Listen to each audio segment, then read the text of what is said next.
I witnessed a moment when a man knelt before his mother, the same man who had once thrown money in her face and told her to get out of his life. He had thought that with millions of dollars in hand, he didn't need anyone else. But it turned out that the abandoned mother in that dilapidated house held the power to wipe out the entire empire he thought he had built. Do you want to know what happens when a son chooses money over his mother and pays the price with everything he has? Like this post, comment with the city you're watching so I know how far my story has progressed, and watch until the end, because the ending will make you rethink your own family. I've been trying to figure out the exact moment I became someone I can no longer fully recognize in the mirror.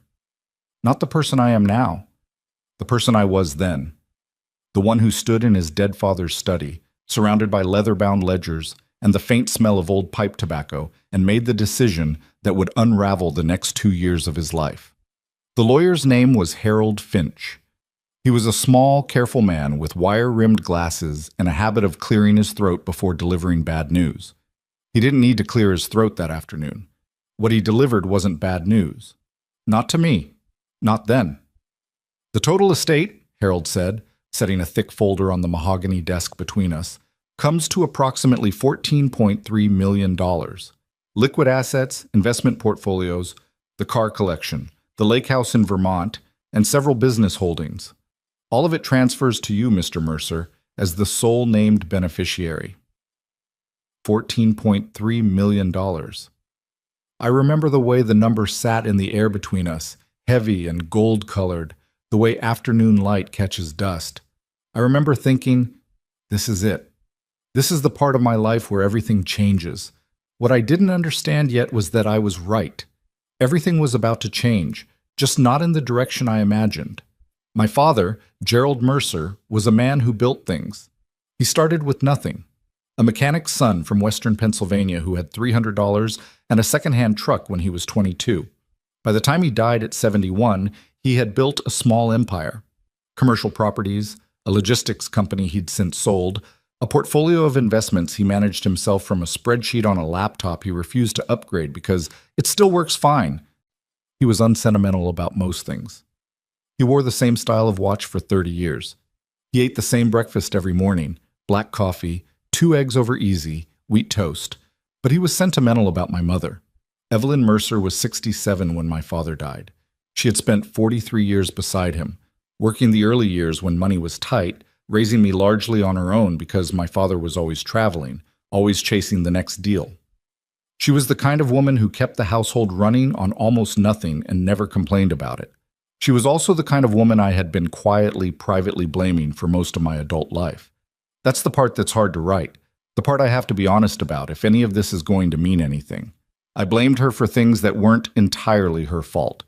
For the years when money was tight and I felt it, wearing secondhand clothes to school, watching friends take vacations we couldn't afford, that particular shame that only children understand.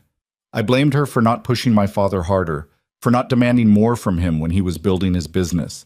For the years she seemed to accept whatever circumstances handed her without fighting back. I thought she was passive. I thought she was weak. I was wrong about almost everything, but I wouldn't understand that for a long time.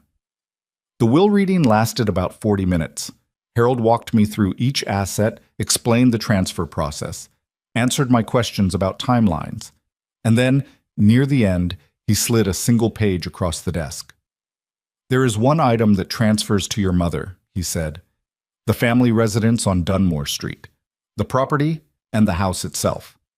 Your father specified this separately and very deliberately." I looked at the page. The address was familiar. The house I grew up in. A 2-story colonial on a quiet street in a neighborhood that had seen better decades. 3 bedrooms, an old kitchen that still had the linoleum floor from 1989, a backyard with a rusted swing set my father had never gotten around to removing. Worth maybe $250,000 in a good market. "Fine," I said. "She can have it." Harold looked at me over his glasses. "He also left a letter for you, and a separate one for your mother. He asked that you each read yours privately." I tucked the letter into my jacket pocket and forgot about it for 3 days. I should tell you what the relationship between my mother and me looked like at that point, because strained doesn't begin to cover it. We had spoken maybe 6 times in the 18 months before my father died. Brief phone calls, her calling me, always her calling me, that I kept short with excuses. I was busy, work was demanding, I'd come visit soon. I never did. When my father got his diagnosis, a cardiac condition that progressed faster than anyone expected, I came home twice. Each visit lasted a weekend. I told myself I had responsibilities. I told myself my parents understood. What I was really doing was avoiding the discomfort of sitting in that house with all its weight, with the specific gravity of a childhood I had mixed feelings about, with a mother who looked at me with eyes that had too much love and too much disappointment in them at the same time. I was also, though I would never have admitted it then, angry. Angry about things I couldn't fully articulate. Angry that my father had spent decades chasing money and left my mother and me waiting for him. Angry that she had waited without complaint. Angry at myself for caring. It was a messy tangle of feelings, and I dealt with them the way I dealt with most uncomfortable things, by staying away. When my father died, I came home for the funeral. I sat beside my mother in the front pew. I held her hand when she needed it. I handled the arrangements because she wasn't in a state to handle anything. And then, the night after the burial, we sat in the kitchen of that old house and I told her the truth as I understood it. I need you to know, I said, that I'm not going to be around the way you might expect. I have my own life. I have things I've been building. She looked at me for a long time. The kitchen was quiet. The refrigerator hummed. I know, she finally said. I just don't want there to be any confusion about what you should expect from me. She folded her hands on the table. My mother had beautiful hands, slender, careful hands that had done everything for our family for 40 years. I expect nothing from you that you're not willing to give, she said quietly. I never have. I didn't know what to do with that, so I poured myself a glass of water and changed the subject. Book. The first 6 months after the inheritance were, I will tell you honestly, extraordinary. I hired a financial advisor, a young, sharp-suited man named Derek, who came highly recommended by a business contact and who immediately began restructuring the portfolio. I bought a condominium in the city, on the 14th floor of a building with floor-to-ceiling windows that looked out over the river. I bought a car I'd wanted since I was 26, a dark blue Porsche 911 that made me feel, every time I turned the key, like I had finally arrived somewhere important. And I started spending time with people who treated my wealth the way I wanted it to be treated, like confirmation that I was exceptional. I should be clear, I'm not entirely stupid. I knew, on some level, that the crowd that began gathering around me was drawn by the money and not by me. I knew that the invitations to exclusive dinners and the flattery from men who wanted access to my capital and the sudden warmth of acquaintances who had barely acknowledged me before, I knew what all of that was. I just didn't care. It felt good. After years of watching from the outside of rooms like that, I was in them. It felt like justice. My mother called in the first month. I let it go to voicemail. She called in the second month. I sent her a text, busy, will call soon, and didn't. She sent a letter in the third month. A real letter, handwritten on cream stationery, the kind she kept in the drawer of her writing desk for as long as I could remember. I read the first 2 paragraphs and put it aside. I don't have the letter anymore. I'm not ready to think about what was in it. By the 4th month, I had convinced myself that the distance was mutual, that she understood, that she was fine.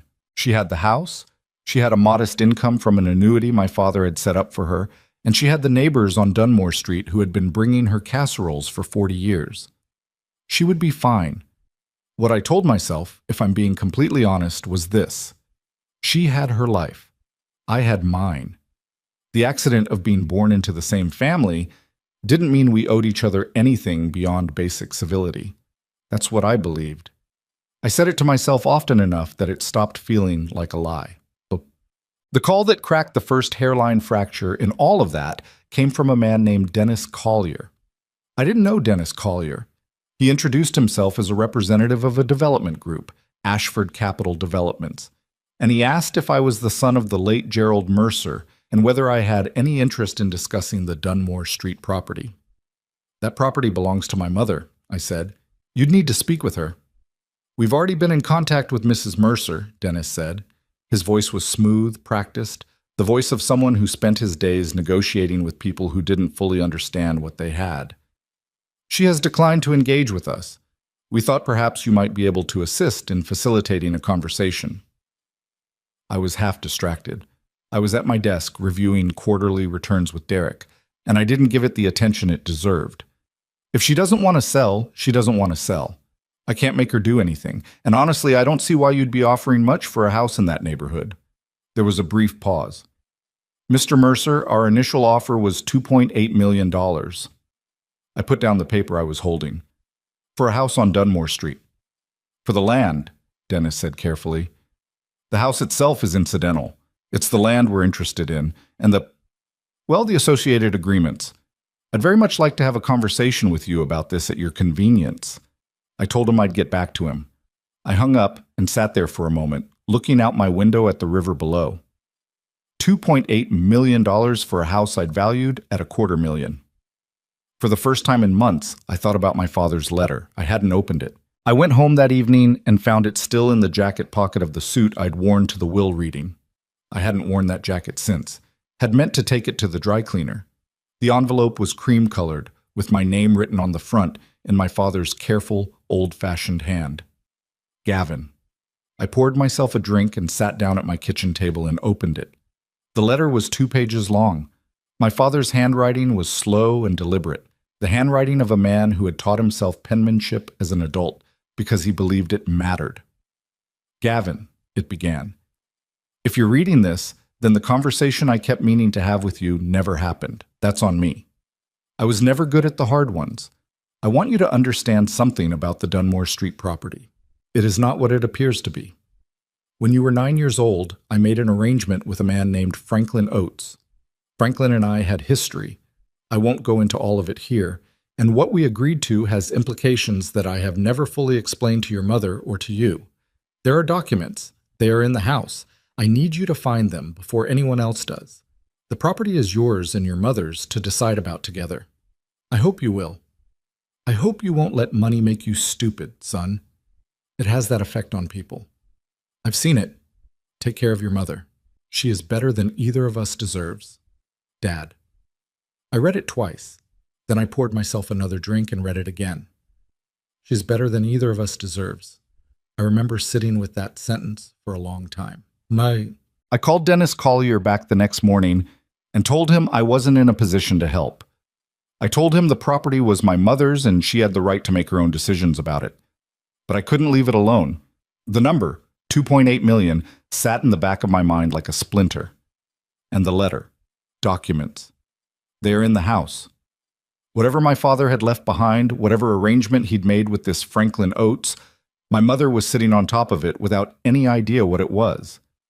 I drove to Dunmore Street on a Tuesday in October, 9 months after the will reading, and I sat in the car across the street from the house for almost 10 minutes before I got out.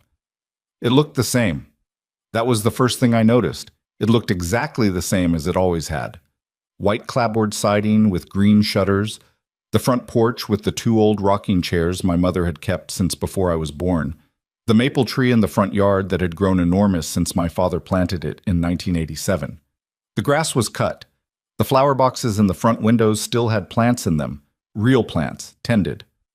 My mother was outside. She was on the side of the house, in the small garden she kept between the house and the fence, kneeling in the dirt with her gardening gloves on, turning the late-season beds over with a hand trowel. She was 67 years old, and she was alone, and she was taking care of that house like it was all she had left. Because it was. Gavin. She saw me and stood up, pulling off her gloves. She didn't look surprised. She didn't run to me. She just stood there and looked at me the way she always had, with that careful attention, like she was reading something in my face. I wasn't expecting you. I should have called, I said. It doesn't matter. She tucked her gloves into the pocket of her apron. Come inside. I'll put coffee on. The inside of the house was also the same. That hit me harder than the outside had. The same furniture, the same rugs, the same photographs on the wall in the hallway, including photographs of me at every age, arranged in a line I had always found embarrassing and now found difficult to look at. She had kept all of it. She had kept it exactly. We sat at the kitchen table. She made coffee without asking how I took it. She knew. Black, no sugar, same as my father. She set the mug down in front of me and sat across from me with her own. "How are you?" she asked. "Fine. Good. I've been busy." "I know." She looked at the table. "I'm glad you're well." The weight of everything unsaid between us sat there with us. 9 months of ignored calls and unanswered letters. The conversation I'd had with her the night after the funeral. All of it. "Mom," I said. "A development company contacted me. About the house." Something moved across her face. Very quickly. A tightening around the eyes. Then gone. "They've been calling," she said. "I don't talk to them. They offered $2.8 million for the land. I know what they offered.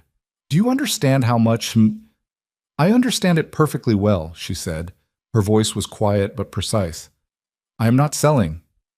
"Why not?" I heard my own frustration before I'd made the decision to express it. "Mom, you're living here alone, you have a modest income, and you're sitting on nearly $3 million. Why would you not at least consider—" "Because your father asked me not to." She looked at me steadily. "Not in so many words, but he asked me to take care of this house. And so I am." I stopped. "He left you a letter." "He left me several letters over the years," she said. "He was thoughtful that way." I looked around the kitchen, at the old linoleum, at the ancient cabinets, at the percolator she still used because she refused to buy a drip machine, at the way the afternoon light came through the window above the sink and hit the table between us. My father had sat at this table every morning of my childhood. He had read the newspaper here. He had drunk his black coffee here. He had been, in this house, a different man than the one he was everywhere else. Smaller, quieter, more human. I thought about his letter, documents. They're in the house. "Mom, did Dad ever mention someone named Franklin Oates to you?" She looked at me very carefully. A long pause. "Where did you hear that name?" she asked. "His letter, the one Harold Finch gave me." Another pause, longer this time.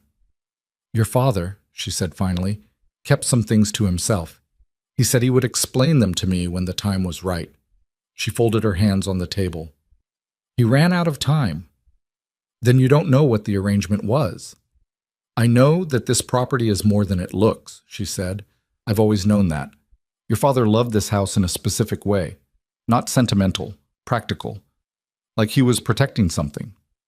We sat with that for a moment. "I need to look for something," I said. "Documents, probably. Something in the house. Dad said in his letter, Gavin—" She cut me off gently. "This is still my home, and I would ask you to be honest with me about why you're here. Are you here because you're concerned about me, or are you here because of the money?" The question landed like a hand on the chest, stopping me in my tracks. I opened my mouth to say the right thing, to say both, to say I was there for her, that I'd been meaning to come, that I'd been worried. But she was looking at me with those eyes, careful, clear, with all that history in them, and I couldn't. "Mostly the money," I said. "I want to understand what's happening." She nodded slowly. It wasn't hurt on her face. It was something more complicated than that. Recognition, maybe? Like she had expected exactly that answer and had decided to receive it with whatever grace she had available. "All right," she said. "Then let me tell you what I know." What she knew was partial and frustrating and pointed towards something enormous. She told me that in the mid-1980s, my father and Franklin Oates had entered into a partnership. Oates was a land developer, one of the early ones in that part of the city, back when the neighborhoods around Dunmore Street were being discussed as potential growth corridors.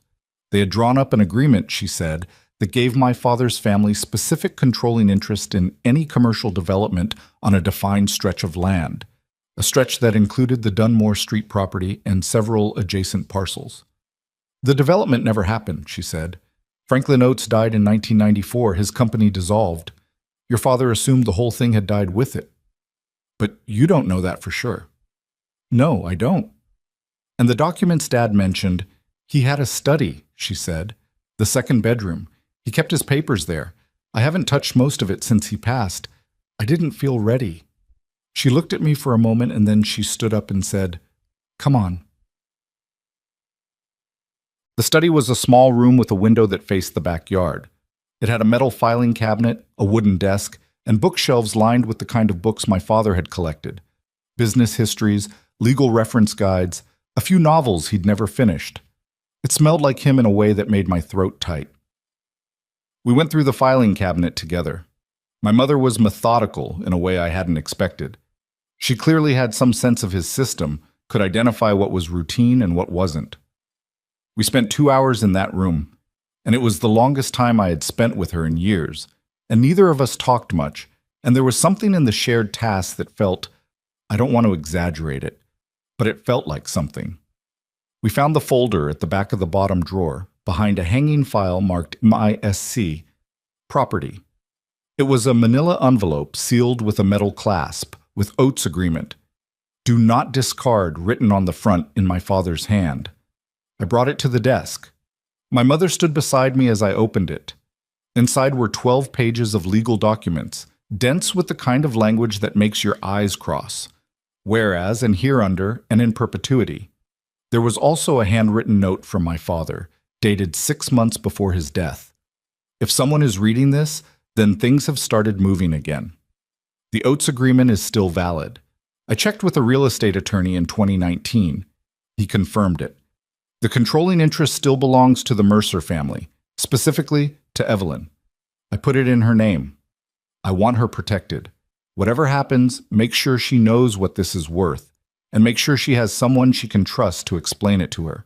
My mother and I read it at the same time, standing side by side in the small room that still smelled like my father. When I looked at her, her eyes were wet. Not crying, just wet, the way eyes get when something that's been held back for a long time presses against the surface. He put it in my name, she said. He put it in your name, I confirmed. She was quiet for a long time. Then she said, almost to herself, he always said he was going to take care of me. I stood there in my father's study with those 12 pages in my hand and the weight of everything I had done in the past 9 months pressing down on me from every direction. The ignored calls, the unanswered letters, the conversation the night after the funeral where I had looked her in the eye and essentially told her not to expect me. I had left her here, in this house, alone. With this thing she didn't even know she was sitting on. She had stayed anyway. She had tended the garden. She had kept the flower boxes going. She had trusted, in some way she probably couldn't have articulated, that the house was worth keeping because my father had believed it was. We need an attorney, I said, a real estate attorney, someone who specializes in this kind of agreement. We need to understand what this actually means before Ashford Capital comes back with anything. My mother looked at me. We? I faltered. Because she was right to question it. I had no standing to say we. I had spent 9 months establishing very clearly that I was not part of any we that included her. If you want my help, I said carefully. I'd like to help. She looked at me for a long moment, that same careful reading of my face. Why? She asked. It wasn't confrontational. She genuinely wanted to know. I could have given her the good answer, the one about family, about wanting to make things right. I could have given her a speech, the old Gavin type, the one who had learned to tell people what they wanted to hear in rooms full of money. That version of me had the speech ready. Instead, I said, I don't know yet, but I'm here. She considered that. All right, she said. Then for now, that will have to be enough. She folded the documents carefully and put them back in the envelope. Outside the window, the backyard was going orange and gold with October, and the rusted swing set my father had never gotten around to removing was lit up in the late afternoon light, like something that had been waiting patiently to be seen. I had spent 9 months running from this house. I was beginning to understand that it had been waiting for me to come back. The attorney my mother and I hired was a woman named Sandra Voss. She came recommended by Harold Finch, our estate lawyer, who described her as someone who does not lose sleep over difficult cases because she doesn't lose difficult cases. She was 53, direct to the point of bluntness, and she charged $400 an hour with the calm confidence of someone who knew exactly what she was worth. She spent 3 days reviewing the oaths agreement before she called me. This is valid, she said, without preamble.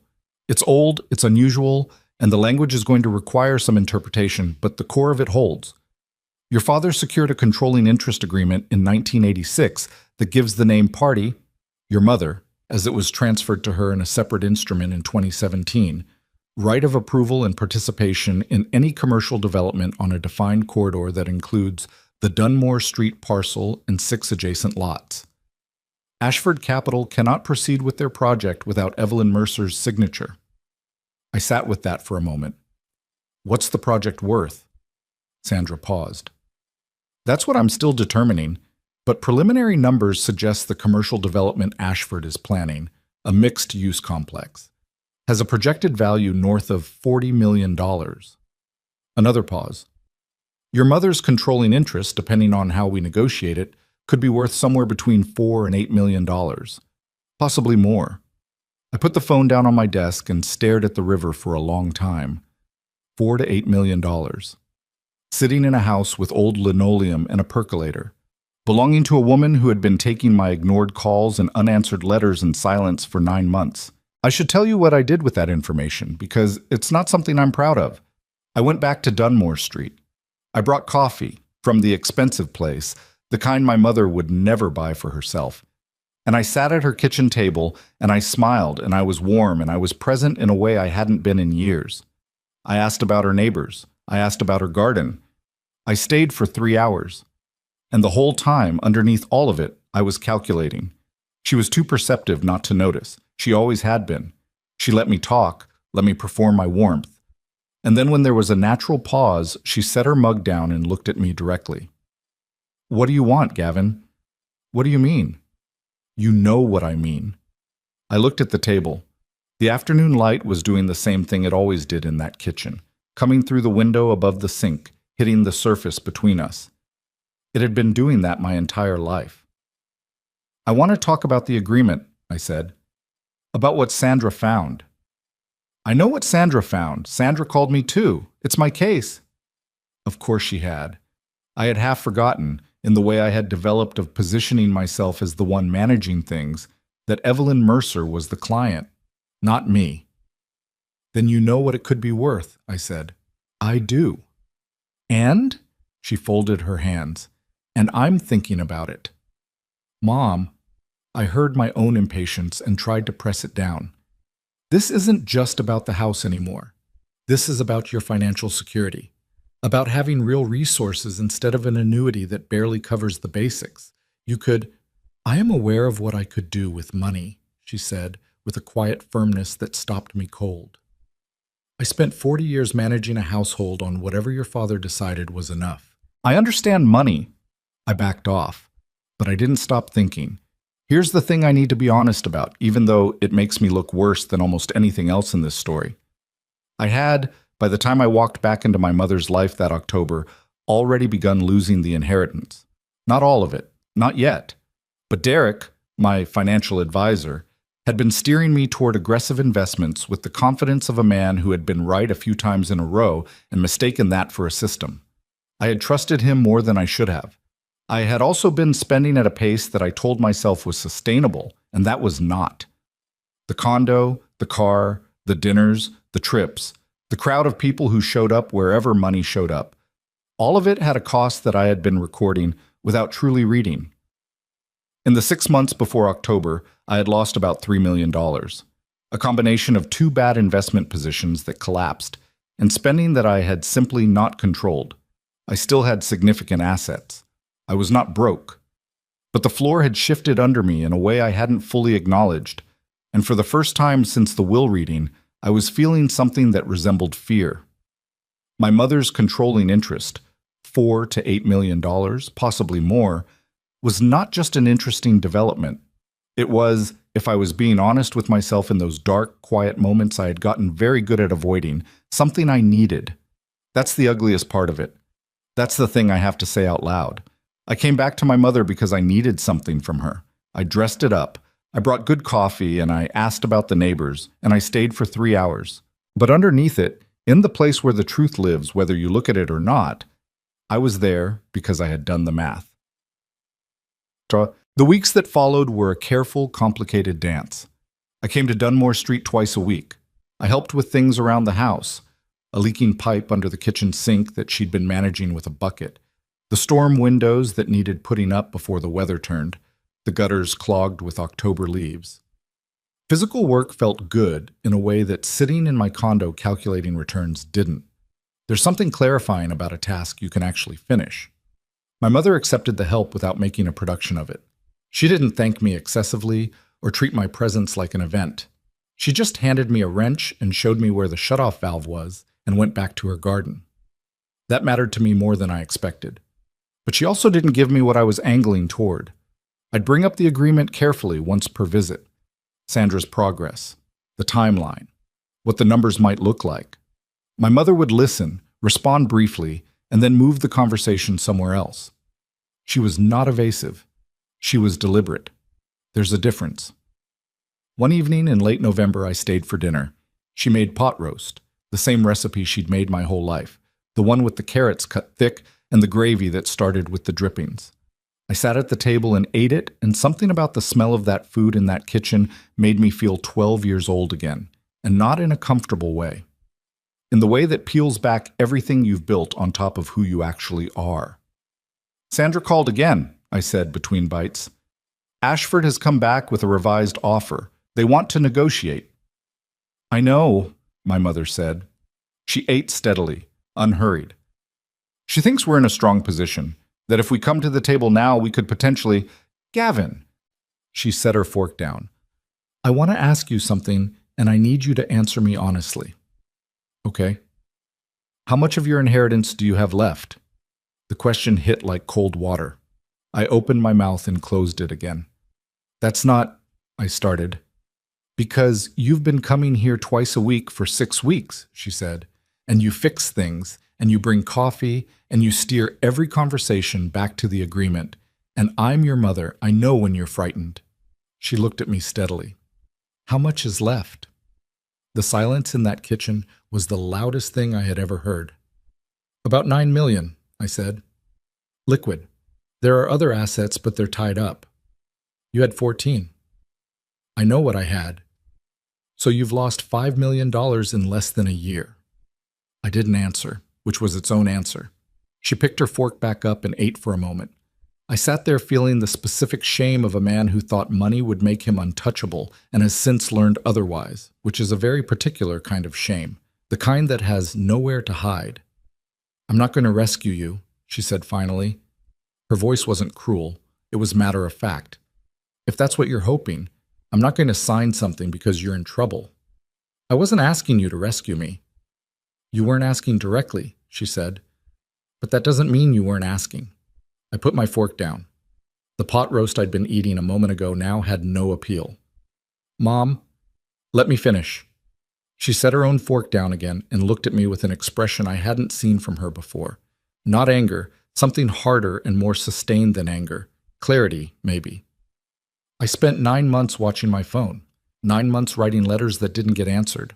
9 months sitting in this house after your father died alone, wondering if my son was ever going to call back. And now you're here, twice a week, very helpful and very present, and I'm glad you're here. I am. But I need you to understand that I see what's happening. I'm 67, not stupid. I couldn't speak. I love you, she said. I will always love you. But love and leverage are not the same thing, and I will not let one become the other. No, I drove home that night in the dark, and I sat in my condo with all the city lights below me, and I felt, for the first time in a long time, genuinely alone. Not the loneliness I'd been anesthetizing with money and motion and rooms full of people who didn't know my name before my father's will was read. Something deeper than that. The kind of alone that comes when someone who knows you exactly sees through you exactly, and you have nothing left to say. I thought about Derek. I called him the next morning. The position in the Meridian Fund, I said. Walk me through it again. He walked me through it. I listened more carefully than I had the first time, and then I asked a question I should have asked months earlier. Derek, what's your commission structure on this position? The pause was brief, very brief, but I heard it. It's standard. I want the specific numbers, I said, in writing, today. Another pause. Gavin, I don't think, by end of business, I said. and hung up.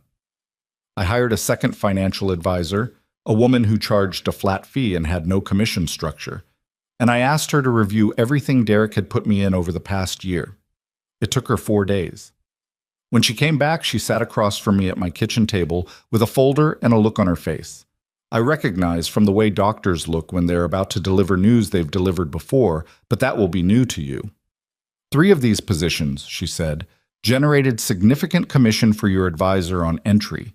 They also carried risk profiles substantially higher than what most advisors would recommend for a client in your situation. The Meridian Fund in particular, how much? In terms of losses attributable to inappropriate positioning, my estimate is between $1.8 and $2.2 million. I sat back in my chair. Is there recourse? Potentially. It would require documentation and it would take time, but yes, potentially. I thought about my mother at her kitchen table. Love and leverage are not the same thing. I thought about what she'd said about being 67 and not stupid. She was right. She was right about that, and she was right about me.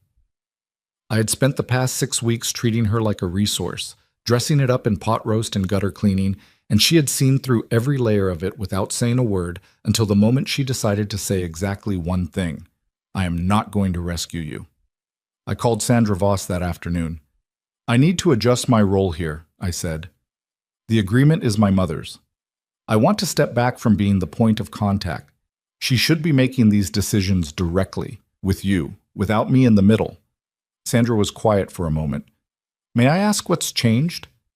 I was using this situation to manage her, I said. I don't want to do that anymore. Another pause. All right, she said. I'll contact Mrs. Mercer directly going forward. I went to Dunmore Street the next day without calling ahead. My mother answered the door in her gardening clothes, dirt on her gloves, and looked at me with that same careful reading of my face. I told Sandra to deal with you directly, I said. The agreement is yours. I'm not going to try to manage it.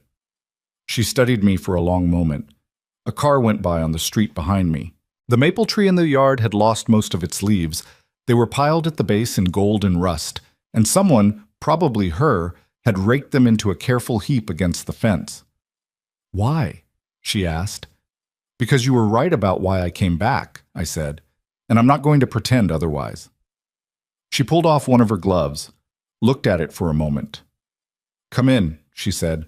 There's coffee. We sat at the table again. The afternoon light did what it always did. I drank the coffee she made, her percolator, not the expensive place. And it was better, actually, than the coffee I kept bringing. Your father used to do something similar, she said after a while. Come around with something specific in mind and dress it up as a visit. He got better at it over the years. Learned to just say what he meant. She held her mug with both hands. I think you have more of him in you than either of you ever admitted. I didn't know what to say to that, so I didn't say anything. The agreement, she said. Sandra explained what it means, the real numbers, not the polished version you were giving me. She looked at me over her mug. It's a significant amount of money. It is. I know you've had losses. That's separate. That's mine to deal with. She nodded once, slowly. I want you to know something, she said. I hadn't decided yet, before today, whether I was going to include you in any of this. In what comes next. She set her mug down. I still haven't decided. The honesty of it landed on me clean and hard. That's fair, I said. But you coming here today and saying what you just said, that matters. She looked at the table. It doesn't fix anything. It's not enough on its own, but it matters. Outside, the wind moved through the maple tree and lifted a handful of the raked leaves and sent them skittering across the yard. My mother watched them through the window with an expression I couldn't quite read. I stayed until almost dark that night. We didn't talk about money again. We talked about smaller things.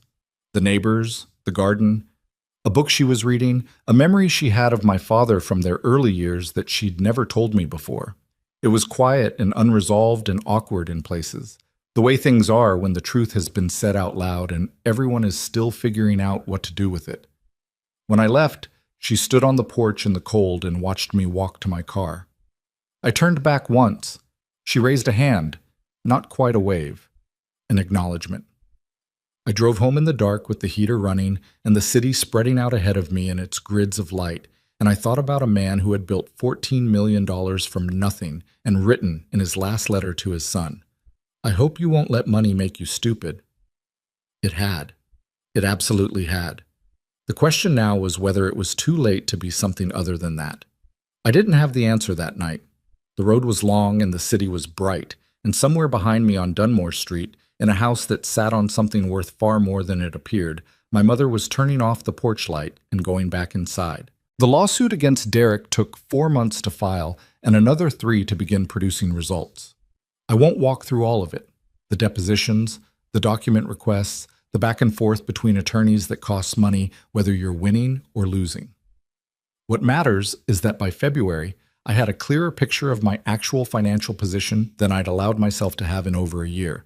And the picture was not what I had been telling myself it was. After the bad positions, after Derek's commissions, after the spending I had done in those first giddy months of feeling invincible, I had approximately $7.2 million in accessible assets. Still significant by any reasonable measure. Still more than most people will see in a lifetime. But I had started with 14, and the distance between 14 and 7 felt, psychologically, like a kind of free fall that the numbers alone don't capture. I had made myself feel like a man who deserved the first number. The second number felt like exposure. The Meridian Fund, the worst of Derek's recommendations, was still bleeding. My new advisor, a flat-fee woman named Carol, who wore reading glasses on a chain and had the energy of someone who had seen everything twice, was methodically working to exit the position with the least possible damage.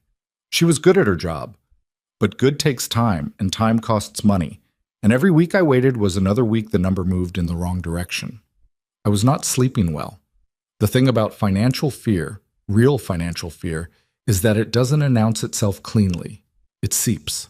It comes in at 3 in the morning when you're lying in the dark staring at the ceiling of a condo you're paying too much for, running calculations you've already run 100 times, trying to find an angle you missed.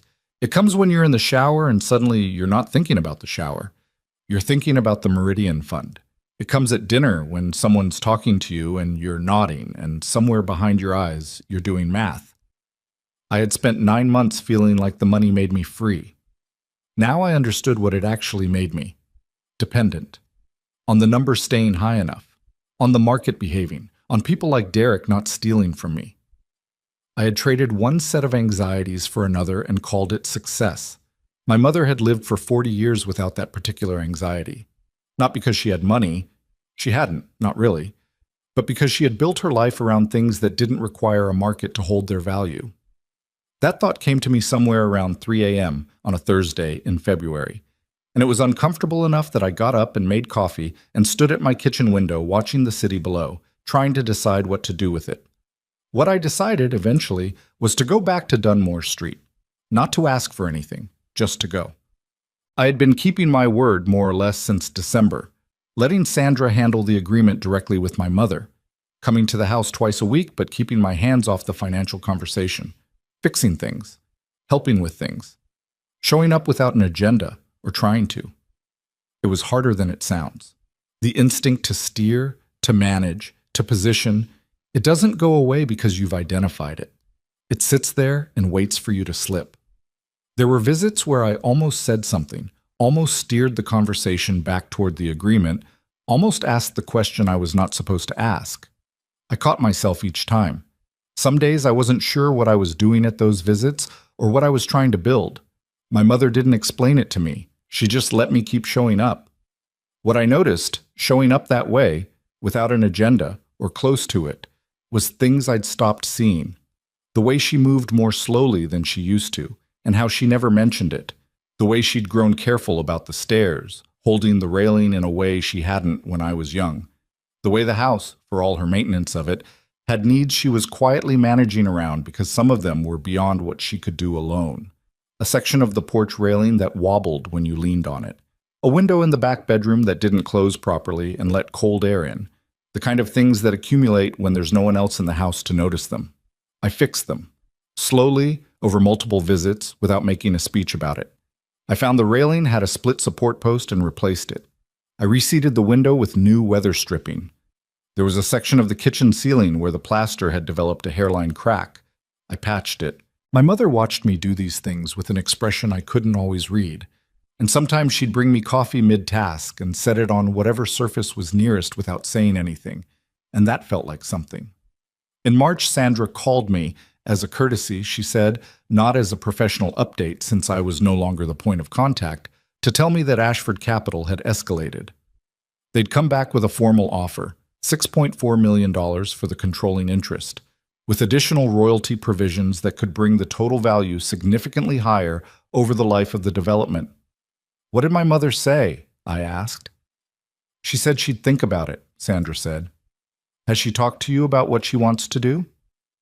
She's asked very good questions, Sandra said, about structure, about timelines, about what happens to the development if she retains a percentage stake rather than selling outright. She's sharp, your mother. I know, I said. She asked about you, Mom, Sandra added, whether I thought your involvement had been genuine. I told her that was outside my professional purview, but that, in my observation, you had, in fact, stepped back. What did she say to that? She said, good. A pause. I thought you'd want to know.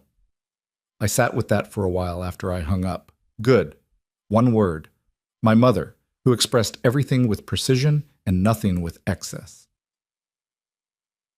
It was the second week of March when things broke open in a way I hadn't anticipated. I came to Dunmore Street on a Tuesday afternoon and found a car in the driveway I didn't recognize. A late-model silver sedan, clean and expensive. I parked on the street and went to the door and knocked, and my mother answered it looking composed but with something behind her eyes that I'd learned to read as controlled tension. You have company, I said, glancing toward the living room. Come in, she said. You should hear this. The man sitting in the living room was not from Ashford Capital. I didn't know him, but he introduced himself as Paul Oates, Franklin Oates's son.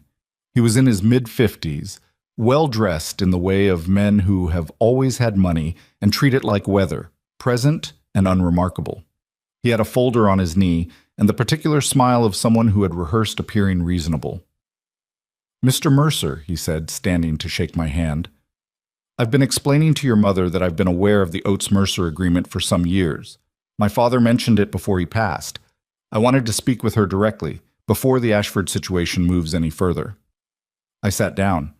My mother was already seated in her chair by the window, the chair she always used, the one that faced the door, the one my father used to joke gave her a clear line of sight to everything that happened in the room. She was sitting with her hands folded and her back straight. What exactly are you claiming? I asked. Paul Oates maintained his reasonable smile. I'm not claiming anything adversarial. I want to be very clear about that. My father's original agreement with Gerald Mercer, I've had attorneys review it as well, contains language that could be interpreted as preserving a co-interest for the Oates family, not a controlling interest, not majority, but a participation right that, depending on interpretation, might entitle the Oates estate to a share of any proceeds from the agreement. The room was very quiet. That agreement, I said carefully, was reviewed by our attorney. There was no surviving co-interest identified. Interpretation differs, Paul said pleasantly. I'm not here to threaten litigation. I'm here to propose a conversation, a negotiated resolution that acknowledges my family's historical connection to this arrangement and arrives at something fair for everyone. I looked at my mother. She was watching Paul Oates with the careful attention she brought to everything, reading him the way she'd been reading rooms full of people her entire life. What's your proposal? She asked. Paul opened the folder. 20% of whatever you receive from Ashford, in exchange for the Oates estate signing a full release of any claims against the agreement, clearing the title completely, and allowing the Ashford transaction to proceed without complication. 20% of $6.4 million was $1.28 million. Money going out of my mother's hands and into the pocket of a man with a silver sedan and a folder and a rehearsed smile based on a possible interpretation of a 40-year-old document. We'd need our attorney to review your position, I said. Of course, Paul said. I expected nothing less. He left 20 minutes later, folder under his arm, still smiling. I watched the silver sedan back out of the driveway from the front window. My mother stood beside me. What do you think? She said. I think he's either holding something real or he's running a very confident bluff, I said, and I can't tell which yet. Neither can I, she said, and that bothers me more than the claim itself. I called Sandra from the driveway before I even got in my car. I told her about Paul Oates, about the folder, about the 20% proposal. She listened without interrupting. I'll need to see whatever documentation he has, she said. But I want to be honest with you. This kind of move, showing up in person before filing anything, before sending a formal letter, that's a pressure tactic. He's trying to settle before we understand what he actually has. Which means he might not have much. Or it means he has enough to cause significant delay and wants to avoid the cost of proving it. She paused. Either way, your mother should not sign anything, not until I've reviewed whatever Oates is claiming. I know.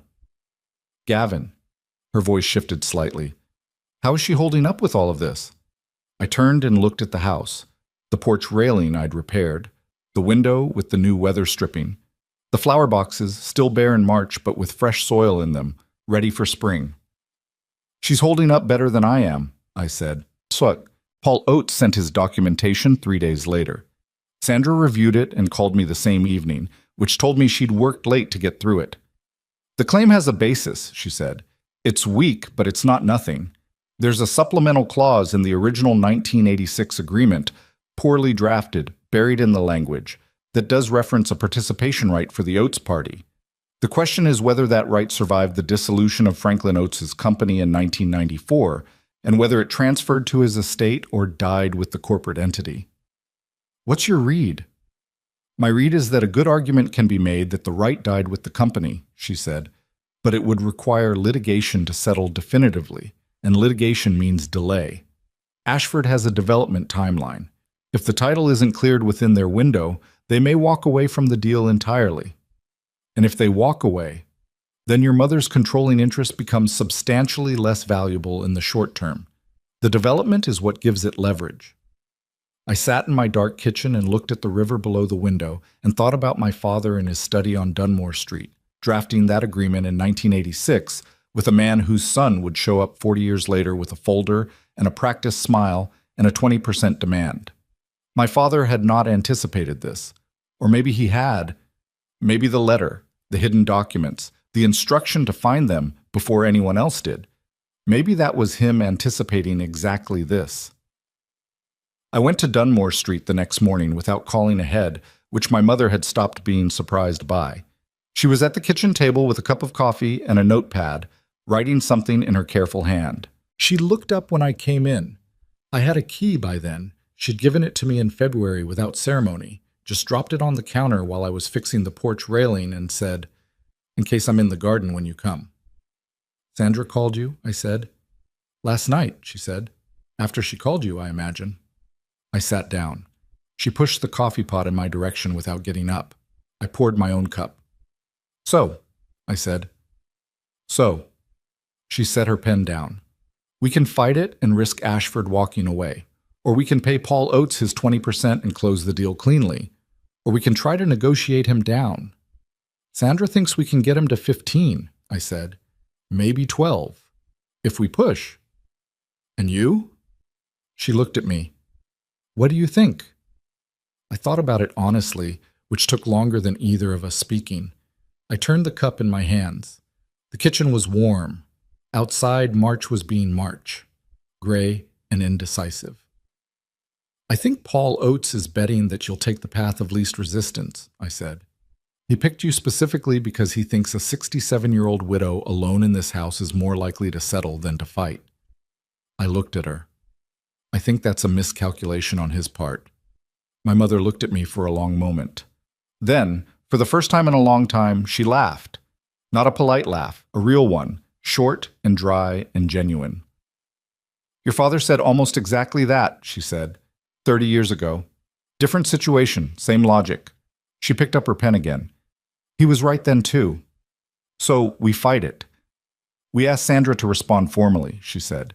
"We let Paul Oates know we're prepared to litigate if necessary, and we see what he does when someone doesn't fold."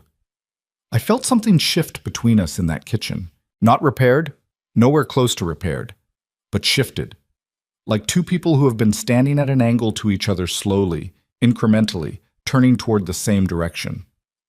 "I want to say something," I said. She waited.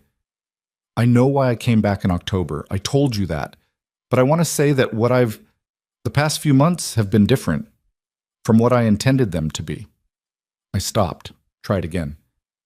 "I came here to get something, and somewhere along the way, I stopped thinking about what I was going to get and started just being here. And I don't know exactly when that happened." She looked at me carefully, reading my face the way she always did. "I know," she said. "I've been watching it happen. Does it matter? That it changed?" She was quiet for a long moment. Long enough that I heard the percolator finish its cycle, heard a car go by outside, heard the particular silence of that house that I had grown up inside and spent years running from. "It matters," she said. "It doesn't fix what came before, but it matters." She went back to her notepad. I drank my coffee. Outside the kitchen window in the small garden between the house and the fence, the turned soil was dark with the last of the winter moisture, and the first tentative suggestion of something green was pushing through at the edge of the bed where she planted every year. I didn't know yet what was coming. None of us did. Not what Paul Oates would do next, not what Ashford Capital would decide, not what the number at the end of all of it would be. But my mother was sitting at that table with a notepad and a pen and her back straight, and she wasn't flinching. She had survived 40 years of waiting.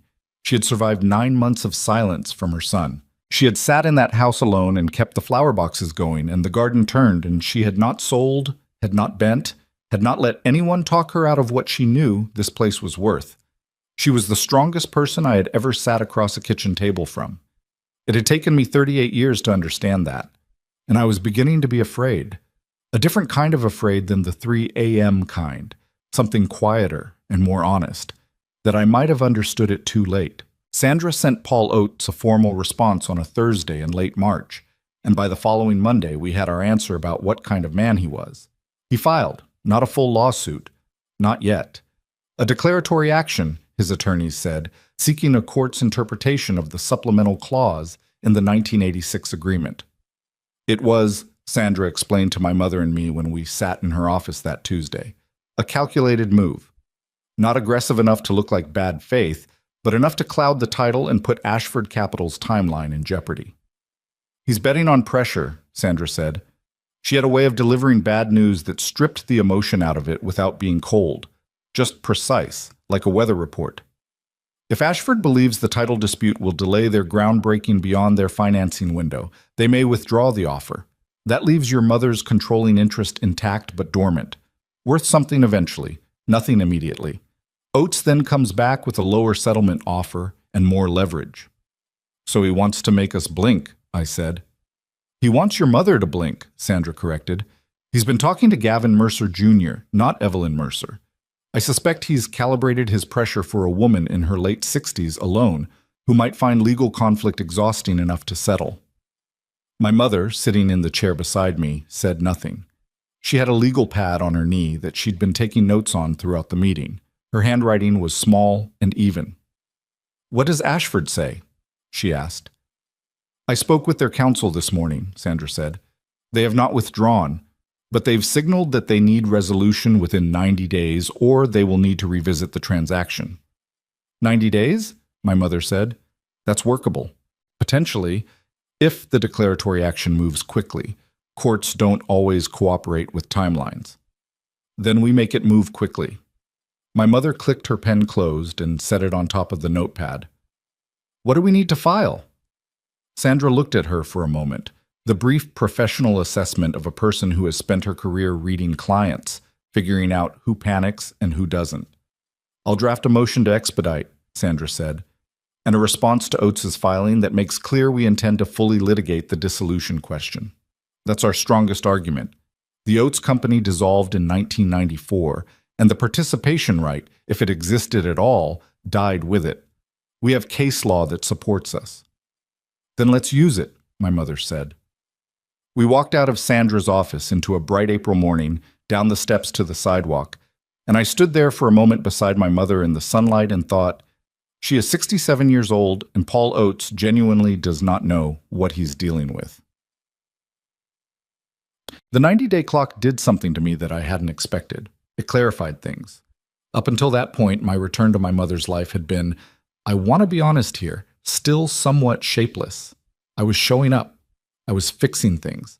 I had stepped back from the financial maneuvering, but there was still a quality to it that felt provisional, like I was waiting to see what the situation would produce before deciding how much of myself to commit. The lawsuit changed that. Not because of the money, though the money was real, and the threat to it was real, but because watching someone try to use pressure and exhaustion to take something from my mother did something to me that I didn't fully anticipate. It made me angry in a way that wasn't about what I stood to gain. It was older than that. It was the anger of watching someone underestimate a person you love. The word came to me, and I let it sit there. Love. I had been circling that word for months, keeping a careful distance from it, the way you keep a careful distance from something you broke and aren't sure you have the right to touch again. I drove to Dunmore Street after the meeting, and I didn't fix anything. I just sat with her. We had lunch at the kitchen table. She made soup, the one with the barley and the root vegetables that she made every spring when the winter squash was gone, but the spring produce hadn't arrived yet, the in-between soup, she used to call it. We ate it without talking much. She told me about a letter she'd gotten from a former neighbor who had moved to Arizona 3 years ago. I told her something that had happened with Carol, my new advisor. Something mildly funny, a miscommunication about a wire transfer. And she laughed at the right moment, not to be polite, but because it was actually funny. It was ordinary, and it was the most comfortable I had felt in someone's presence in longer than I could account for. When I was leaving, I stood at the door and I said, "I'm sorry." She looked at me. We'd been in the same room for 2 hours, and those were the first words either of us had said in about 20 minutes. "For which part?" she asked. Not unkindly, just precisely. "For the 9 months," I said. "For the funeral conversation. For treating you like... for deciding you were someone I didn't need to think about." I stopped. My throat was doing something uncomfortable. "For all of it. I'm sorry." She looked at me for a long time. The afternoon had gone gray the way April does without warning, and the light from the porch was falling on both of us in that complicated way that makes everyone look a little older. "I know," she said. "Is that..." I stopped again. "Is that enough? I'm not asking as leverage. I'm asking because I genuinely don't know." She was quiet for a moment. "It's a start," she said. "It's a real one. That's not nothing." She went back inside. I drove home in the gray afternoon, and I let myself feel the weight of what she'd said. Not enough, but a real start. And I understood that it was exactly right, exactly accurate, and that I would have to live inside the space of that for a while, without demanding it close faster than it wanted to. Paul Oates, as it turned out, had miscalculated in a specific and significant way that Sandra surfaced in early May. His documentation, the folder he'd brought to Dunmore Street in March, the filings he'd sent through his attorneys, referenced the supplemental clause in the original agreement. What he had apparently not reviewed, or had reviewed and misunderstood, was a secondary document that my father had filed separately in 1995, the year after Franklin Oates's company dissolved. It was a quiet document, the kind that gets buried in county records and never looked at again. A formal notice of agreement expiration filed by my father with the county recorder's office, citing the dissolution of Oates Developments, Inc. as the triggering event for the participation rights termination. My father had documented it. In 1995, the year after Franklin Oates died and his company folded, Gerald Mercer had walked into the county recorder's office and filed a piece of paper that said, in effect, the co-participation right is extinguished. He had done it quietly, without fanfare, and then apparently decided it was settled and never mentioned it to anyone. Sandra called me when she found it. She called my mother first, then me. "Paul Oates's claim," she said, and I could hear in her voice the particular satisfaction of someone who has found the answer in the stack of paper, "has no legal basis. The right was formally terminated in 1995. He either didn't know about this filing or he found it and hoped we wouldn't." "Can we end this?" I asked. "We file it with the court tomorrow," she said. "His attorneys will know within 24 hours. I would expect them to advise him to withdraw." "And if he doesn't?" Then we go before a judge with a county record dated 1995 and his father's dissolved company on one side, and on the other side, the formal termination notice his own client apparently overlooked. It won't take long. It didn't take long. Paul Oates withdrew the declaratory action 11 days later. He did not call. His attorney sent a letter, formal, bloodless, the language of people retreating as gracefully as the facts allow. Sandra forwarded it to my mother and me with a single line of commentary. As expected. My mother read it at her kitchen table and set it down and said, "Your father thought of everything." "He thought of that one," I said, 30 years ago. That was his way. She folded the letter carefully. He never explained his reasons until they became necessary. It used to drive me crazy. A pause. Now I understand it better. I thought about the letter he'd left me. "I hope you won't let money make you stupid, son." He had known. Not all of it. He couldn't have predicted Paul Oates's silver sedan or Derek's commission structure or any of the specifics. But he had known the outline. He had known what money does to people because he had spent his life watching it, and he had known what it might do to his son. He had left the documents for my mother. He had put the controlling interest in her name deliberately, specifically. He had protected her not with sentiment, but with paperwork, the way a builder protects things. Practically, durably, with the right materials in the right place. I had thought for most of my life that my father was a man who loved his work more than his family. I was not entirely wrong, but I was not entirely right either. The Ashford negotiation moved quickly once the Oates matter was resolved. Sandra sat across from Ashford Capital's legal team in a conference room in the second week of May, with my mother on one side of the table and me on the other, and we spent 3.5 hours going through the terms. I sat through most of it and said very little. My mother asked questions, specific, considered questions about the development timeline, the royalty provisions, what happened to the controlling interest if the project's phasing changed. She had done her homework. She had read every document Sandra had given her and come to that table prepared. Ashford's lead attorney, a tall man named Whitmore, who had the practiced patience of someone who negotiated for a living, addressed most of his responses to me. Twice my mother redirected him. "I'm the party you're negotiating with, Mr. Whitmore," she said, the second time without raising her voice. "I'd prefer you address your answers accordingly." Whitmore blinked, adjusted. For the rest of the meeting, he addressed Evelyn Mercer. The final terms were not the cleanest possible outcome and not the worst.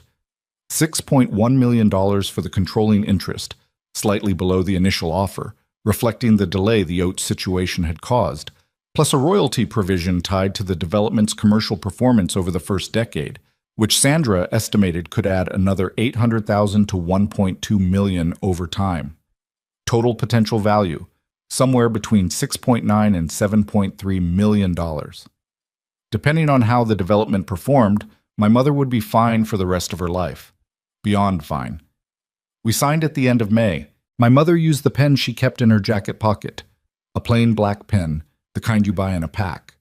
She signed her name in the same careful hand she used for everything, and she set the pen down and looked at the papers for a moment, and then looked at Whitmore and said, "Thank you," like she was thanking him for passing the salt. No drama, no visible emotion. In the elevator afterward, going down to the street, she was quiet. I watched her in the reflection of the elevator doors. She was looking straight ahead, hands folded in front of her. "How do you feel?" I asked. "Relieved," she said. "Tired." A pause. "Sad a little." "Sad?" "Your father should have been there," she said, simply, without elaboration. The elevator opened. We walked out into the May afternoon, warm now, real warmth, the kind that finally means it, and stood on the sidewalk while the city moved around us. "He was, in a way," I said. She looked at me. "The 1995 filing," I said. "He was in that room." She considered it. Then she nodded, once, slowly.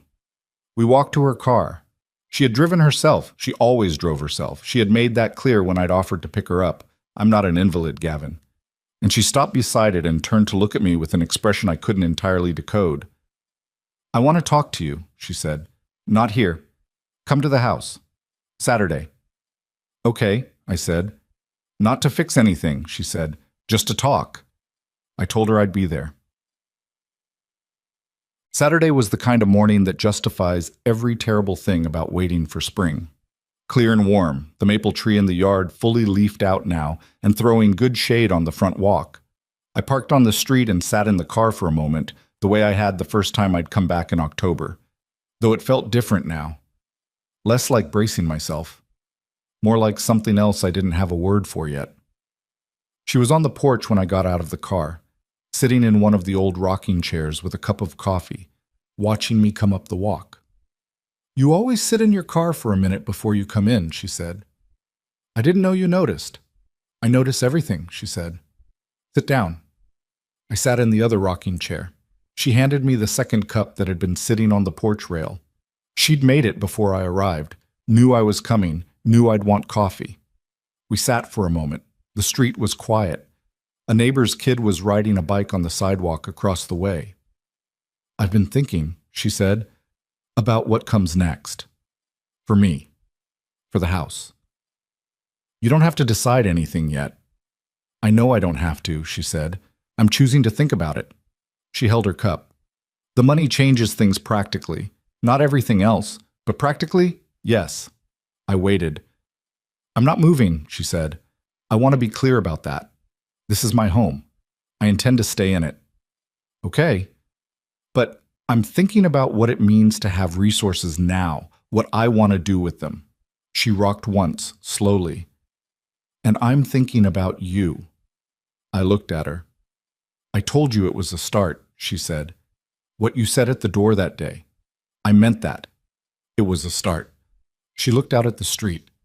But Gavin, you left me here for 9 months. You sat across from me the night after your father's funeral, and you told me not to expect you, and I want you to understand what that was like. She paused.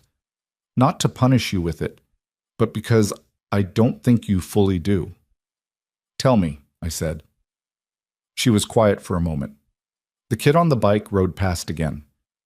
I woke up alone in this house every morning for 9 months, she said. After 43 years of waking up with someone here, I was alone.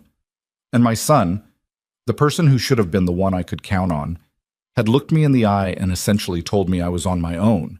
She turned to look at me directly. I kept that garden going. I kept the flower boxes. I kept the house because your father asked me to, and because something in me knew it mattered. But there were mornings when it was very hard to find a reason to keep it going. The words landed somewhere deep and stayed there. Mom, I'm not finished, she said gently. I'm not telling you this to break you. I'm telling you because I need you to carry it, not as guilt.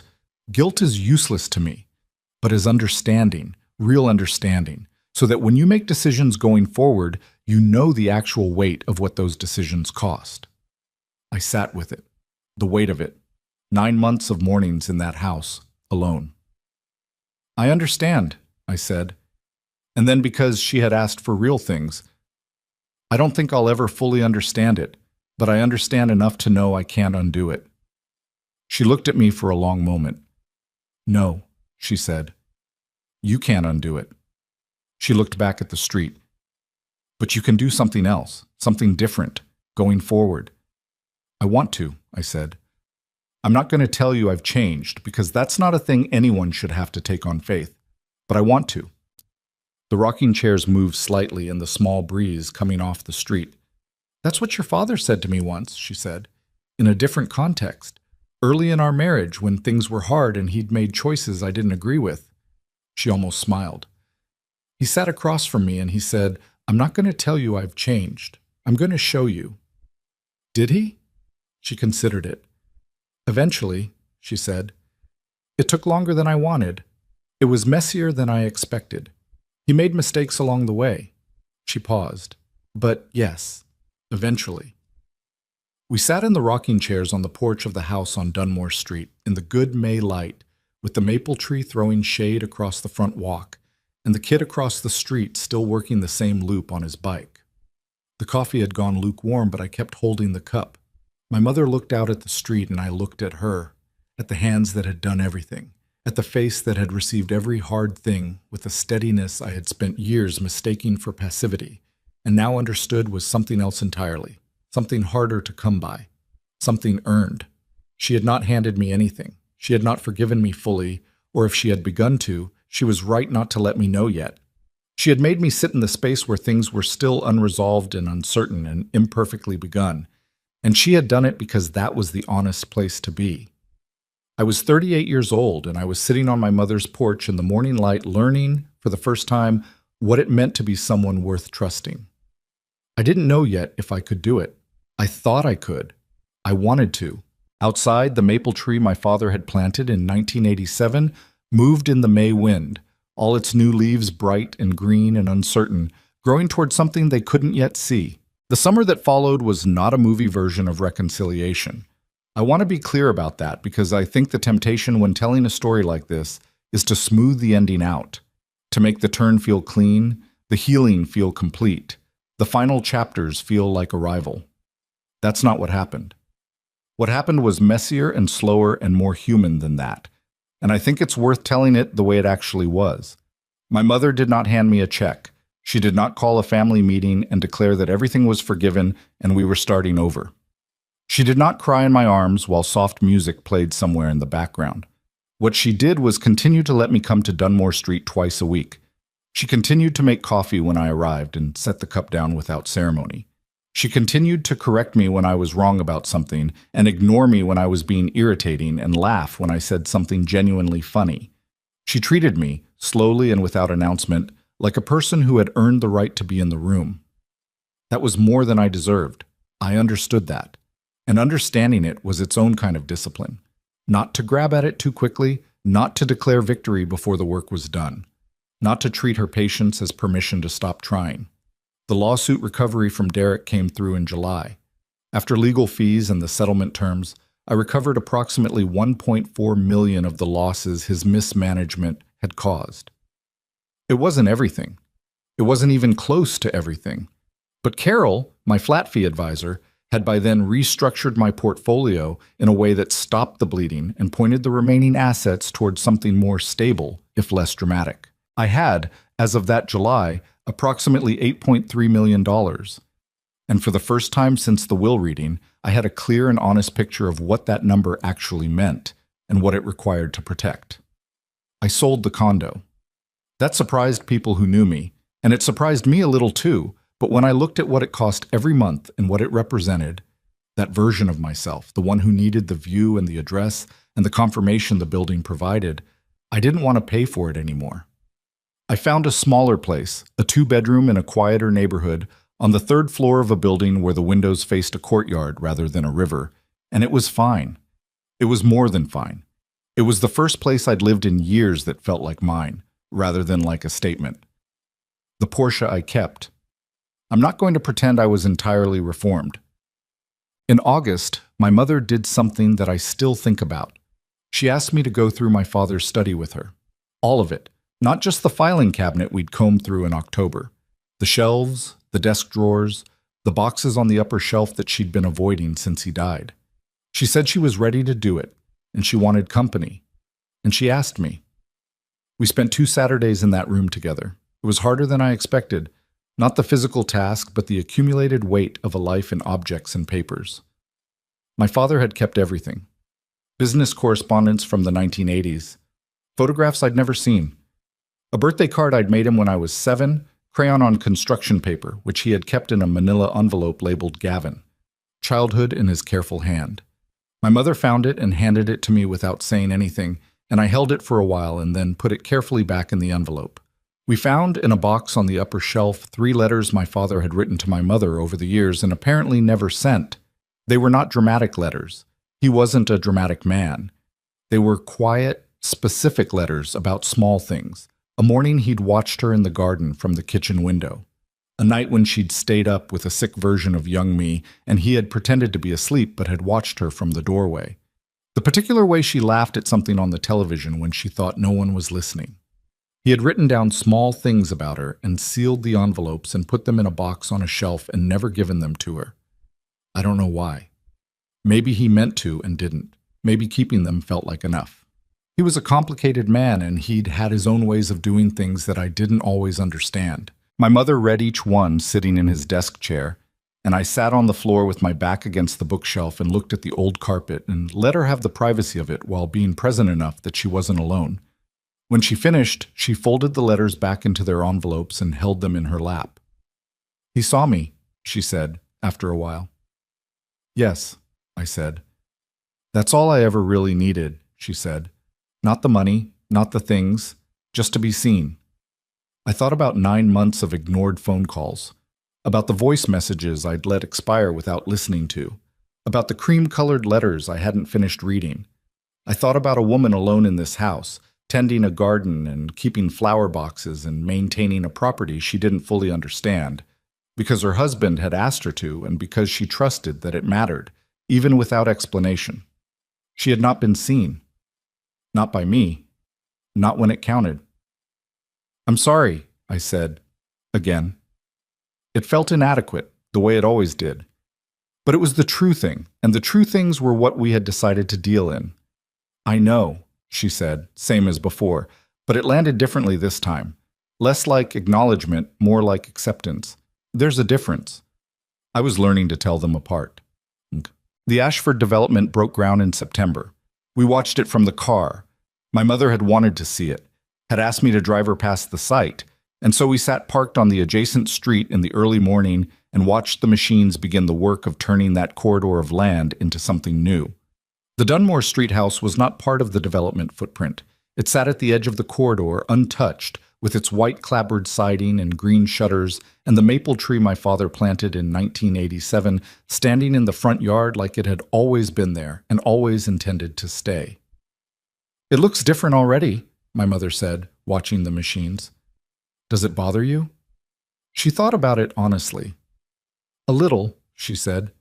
"This neighborhood looked a certain way for a long time. Now it'll look different." She paused. "But the house will still be there. That's what matters." I looked at the house from the car, at the porch with the 2 rocking chairs, at the maple tree, at the windows where, on Saturday mornings, the light came through in a way that hit the kitchen table just so. My father had sat at that table every morning of my childhood, had read the newspaper there, had drunk his black coffee there, had been, in that specific place, a version of himself that was quieter and more human than anywhere else. He had planted a tree in that yard and filed a document at a county recorder's office and written letters he never sent and protected the people he loved with paperwork and quiet and time. He had not been perfect. He had been absent in the ways that cost his family, present in the ways that saved it. And he had apparently spent a long time making sure that when he was gone, the people he loved would be all right. He had trusted my mother with the most valuable thing he had. He had trusted me with a letter and a warning and the chance to figure it out. October came. A year, almost exactly, since I had first sat in that car across the street from Dunmore Street and made myself get out. My mother and I were in the kitchen. Real autumn now.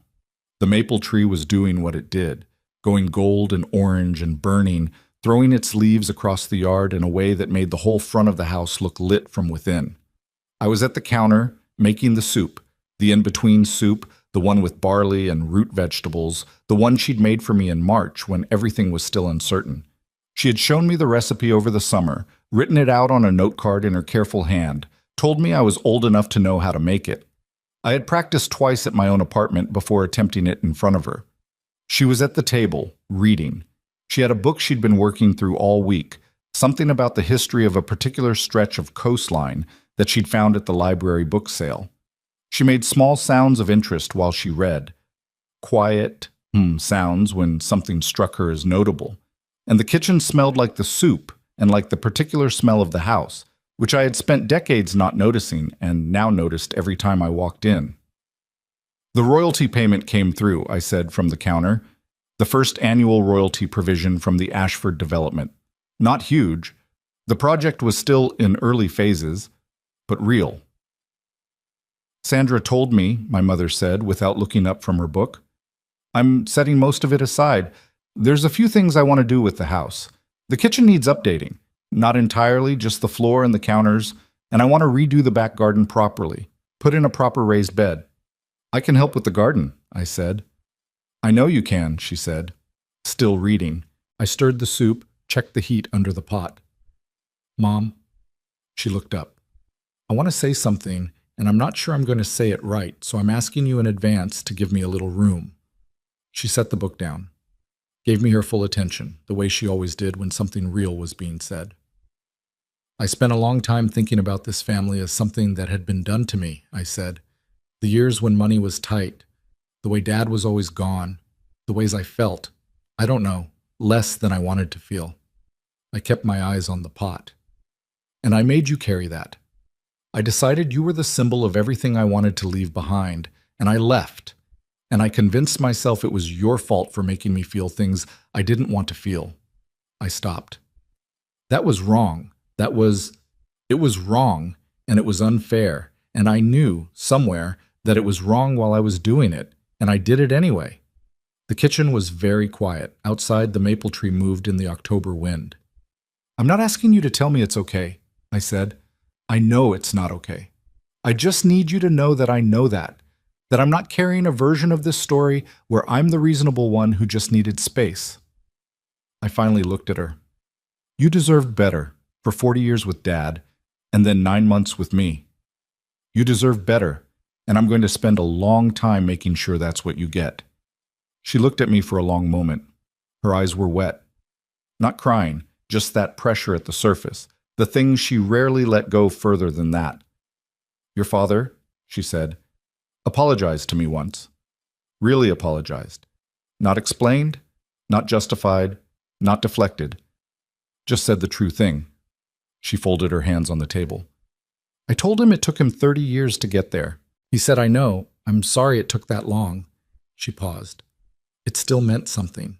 Even then, I didn't say anything. You're 38, she said. He was 54 when he said it to me. You're ahead of schedule. I laughed, which I hadn't expected to do. She smiled, a real smile, not the careful, restrained one, but the one that changed her whole face. The soup's going to boil over, she said. I turned around and grabbed the pot handle. There are things I want to say now, at the end of this. Not to wrap it up cleanly. I promised myself I wouldn't do that. But because I've been carrying them, and I think they need to be said out loud. I lost $5 million in less than a year because I confused access to money with understanding of it. I surrounded myself with people who wanted the money, and not me, and I let that feel like being wanted, because I didn't know the difference yet. I turned my back on the one person who had always wanted me specifically, the one person who knew exactly who I was and loved me in spite of it, and I told myself she'd be fine, she'd understand, we were better off with distance. I did this while she was grieving, while she was alone, while she was in that house every morning with the coffee and the newspaper and the empty chair across the table. I did it, and I have to live with having done it. That's part of this. That's the part that doesn't get resolved in a conversation on a porch or a Saturday afternoon in a study full of old papers. You carry what you've done. You carry it not as a punishment, but as information, as the thing that tells you every time you're tempted to put money or pride or comfort ahead of the people who matter, what that choice actually costs. My father built a fortune, and he lost his son to it for a while. He knew that. He said so, in his way. I hope you won't let money make you stupid. And he was talking about himself as much as about me. He had been stupid in his own ways, in his own years, and he had spent the back half of his life quietly trying to correct for it. Not with speeches. With paperwork and planted trees and unsent letters and a document filed in 1995 at a county recorder's office that would protect his wife 30 years later. He protected her the best way he knew how. I had not protected her at all. I had added to the load she carried. And the thing that breaks me, when I let myself think about it fully, is that she let me come back anyway. She made coffee and handed me a wrench and let me fix the porch railing and didn't demand an accounting before she was ready to demand one. She had every right to lock that door and never open it again. The controlling interest was hers. The house was hers. The money was hers. She owed me nothing. Not access, not patience, not the chance to sit at her kitchen table and try to become someone worth sitting there. She gave me that chance anyway. Not because she was weak. I had made that mistake once, and I would never make it again. But because she was the kind of person who understood that people can change direction if something wakes them up, and she had decided, for reasons that were hers alone, that I was worth finding out about. That is not a small thing. That is, in fact, everything. It is November now as I write this. The maple tree has gone bare, and my mother has raked the leaves for the last time this year, and I helped her. And afterward we came inside and she made the soup, and I made the coffee, and we ate at the kitchen table while the heat came on with the radiator clicking the way it always has, the way it did my entire childhood. And I noticed it this time. I noticed all of it.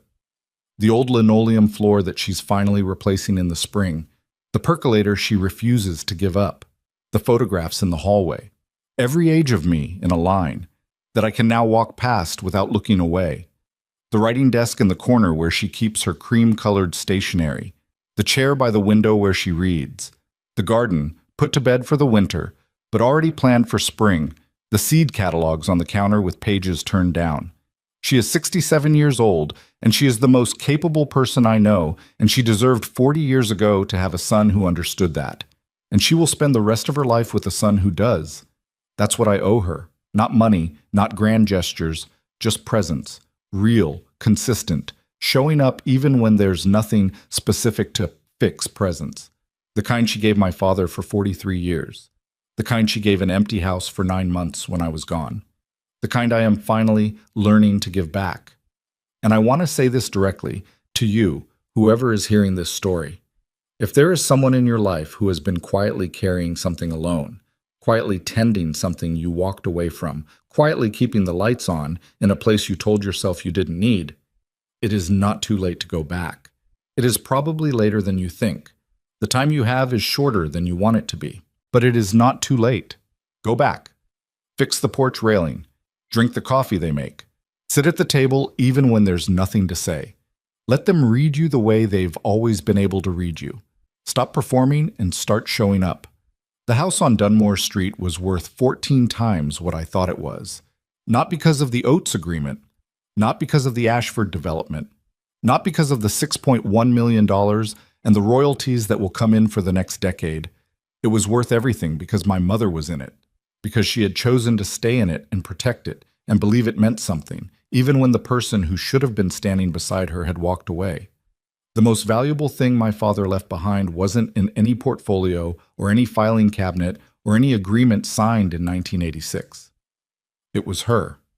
And I came close, closer than I can comfortably think about, to never understanding that until it was too late. I'm 38 years old and I'm learning to be someone worth trusting. That's the whole story. That's the part that matters.